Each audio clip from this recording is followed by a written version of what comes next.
हाँ, ये सच है। वेस्टर्न टॉयलेट से फंगल इन्फेक्शन हो सकता है। जो लोग ऑफिस में काम करते हैं, जहाँ पे एक साथ बहुत सारे लोग इकट्ठे काम करते हैं और वहाँ पे 2 या 3 टॉयलेट होगा, तो वही सेम टॉयलेट सभी यूज करते हैं। और बहुत सारे लोग सारा दिन भर कहीं ना कहीं पब्लिक टॉयलेट में कभी ना कभी तो जाते ही हैं। अब इससे क्या होता है, ये जो एरिया देख रहे हैं जहाँ पे एक्चुअली हम बैठते हैं वेस्टर्न टॉयलेट में, वहाँ क्या हम बैठने से पहले हर बार साफ करते हैं? आप याद करके देखिए कि वेस्टर्न टॉयलेट में बैठने से पहले उसका जो बैठने का एरिया है उसको आपने आज तक कितनी बार साफ किया है? अगर एक बार भी आपने साफ करना भूल गया तो उस बार ही आपको इन्फेक्शन हो सकता है। देखिए दोस्तों, जो फंगल इन्फेक्शन है वो एक कॉन्टेजियस डिजीज है, मतलब एक से दूसरे को फैलता है। सभी लोग सोचते हैं और पेशेंट्स आके मुझे बताते भी हैं, सर देखिए हम तो घर में अलग अलग टॉवेल यूज करते हैं, साबुन भी अलग अलग यूज करते हैं और अलग अलग बिस्तर में सोते हैं, रोज सुबह बिस्तर को हम धोते हैं, फिर भी हमें फंगल इन्फेक्शन बार बार क्यों हो रहा है? एक ही साथ घर में सबको फंगल इन्फेक्शन क्यों हो रहा है? देखिए, एक चीज हम सभी भूल जाते हैं और उसको इग्नोर करते हैं, और वो है वेस्टर्न टॉयलेट। हम बिस्तर अलग अलग कर सकते हैं, साबुन अलग अलग यूज कर सकते हैं, हम टॉवेल अलग यूज कर सकते हैं। अगर एक को फंगल इन्फेक्शन हुआ तो उसको अलग बिस्तर पे हम सुला सकते हैं, लेकिन क्या हम टॉयलेट अलग अलग यूज कर सकते हैं? देखिए, नॉर्मली एक घर में एक या मैक्सिमम 2 टॉयलेट होता है। तो क्या हम ऐसा कभी करते हैं कि अगर किसी को फंगल इन्फेक्शन हुआ है उसको हम बोलेंगे कि आप यही टॉयलेट यूज करो, आप दूसरा टॉयलेट यूज मत करो, हम लोग दूसरा टॉयलेट यूज करेंगे? ऐसा शायद हम लोग करते नहीं है, लेकिन ऐसा करना चाहिए, क्योंकि वेस्टर्न टॉयलेट ही वो एरिया है जहां से घर में एक से दूसरे को फंगल इन्फेक्शन फैलता है। और अगर ऑफिस में किसी एक बंदे को या एक बंदी को हुआ है फंगल इन्फेक्शन, तो उससे दूसरे में फैलने का चांस भी वेस्टर्न टॉयलेट से ही है। एक इंसान से दूसरे इंसान में, ये पब्लिक में जो वेस्टर्न टॉयलेट यूज होता है उससे भी फैल सकता है दोस्तों। बटक्स में अगर किसी को फंगल इन्फेक्शन है, दाद या दिनाई है, और वो अगर वेस्टर्न टॉयलेट में बैठेगा तो क्या होगा, वो फंगस जो है वो चिपक के उस टॉयलेट के जो जहां पे हम बैठते हैं वहां पे रह जाएगा।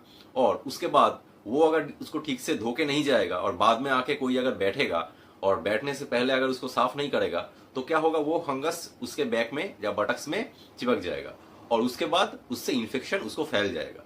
तो अभी मुद्दे का बात यह है कि इसको हम रोक कैसे सकते हैं? देखिए, वेस्टर्न टॉयलेट तो हम सभी यूज करते हैं, चाहे वो घर में हो या चाहे ऑफिस में हो या कभी कभी पब्लिक टॉयलेट भी यूज करते हैं। तो वहां क्या ये हमेशा पॉसिबल है कि ऐसे हम पानी से उसको धो के साफ करेंगे? नहीं पॉसिबल है। घर में शायद पॉसिबल है, लेकिन ऑफिस में या पब्लिक टॉयलेट में कैसे पॉसिबल होगा? देखिए, विदेश में क्या होता है, वहां के जो टॉयलेट्स होता है वहां में टिश्यू का एक रोल रहता है हर टॉयलेट में। तो वो टिश्यू हम फाड़ के उस एरिया के ऊपर चिपका के उसके ऊपर बैठ सकते हैं, इससे इन्फेक्शन होने का चांसेस कम हो जाता है। लेकिन हमारे यहाँ कहाँ वो टिश्यू का रोल मिलता है? मैंने तो अभी तक किसी टॉयलेट में नहीं देखा। शायद 5 स्टार होटल में होता होगा, लेकिन नॉर्मली कहीं पे मैंने नहीं देखा। तो या तो आप ऐसा कर सकते हैं कि पॉकेट में टिश्यू लेके जा सकते हैं कि अगर आपको पब्लिक टॉयलेट या ऑफिस का टॉयलेट अगर यूज करना ही है तो टिश्यू से आप उसको साफ कर सकते हैं, या टिश्यू 4-5 इसके ऊपर ऐसे रख के उसके ऊपर बैठ सकते हैं। और तीसरा मेथड जो सबसे आसान है, खासकर अभी कोविड के बाद तो हमारे सभी के पास सैनिटाइजर रहता है, स्प्रे वाला सैनिटाइजर। तो हम क्या कर सकते हैं, ऐसे पूरे एरिया के ऊपर जहां पे हम बैठेंगे स्प्रे कर सकते हैं। और हमें ये ध्यान देना है कि उस स्प्रे से हमें एलर्जी ना हो। अगर पहले ही हमने वो स्प्रे यूज करके रखा है और हमें पता है कि हाँ उस स्प्रे से हमें एलर्जी नहीं है, फिर ठीक है। लेकिन ऐसा कोई स्प्रे यूज मत कीजिए जो आपने पहले कभी अपने हाथ में या अपने शरीर में यूज नहीं किया है, क्योंकि उस स्प्रे से अगर एलर्जी होने का चांस है तो आपके बटक्स में एलर्जी हो सकता है स्प्रे से। अगर ऐसा कुछ नहीं है तो ठीक है, आप स्प्रे करके उसके बाद वहां बैठ के वो यूज कर सकते हैं। घर में इसका जरूरत नहीं है। देखिए, घर में आप जब भी बाथरूम में जाएंगे कोशिश कीजिए जहां पे आप बैठेंगे उसको पानी से अच्छे से पहले साफ कर लीजिए, उसके बाद बैठिए। अगर ये आप मेंटेन करेंगे तो देखना फंगल इन्फेक्शन बहुत हद तक कंट्रोल हो सकता है। और ये अगर आप मेंटेन करेंगे तो और एक चीज आप देखिएगा कि घर में अगर एक को फंगल इन्फेक्शन हुआ है तो उससे दूसरे सभी को फंगल इन्फेक्शन फैलने का चांसेस भी कम हो जाएगा।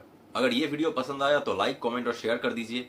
और ऐसे ही वीडियो फ्यूचर में देखते रहने के लिए मेरे चैनल को जरूर सब्सक्राइब कीजिए और बेल आइकन को क्लिक करना मत भूलिएगा। तो चलिए मिलते हैं अगले वीडियो पे, तब तक के लिए स्वस्थ रहिए, खुश रहिए, दूसरों को भी खुश रखिए। नमस्ते।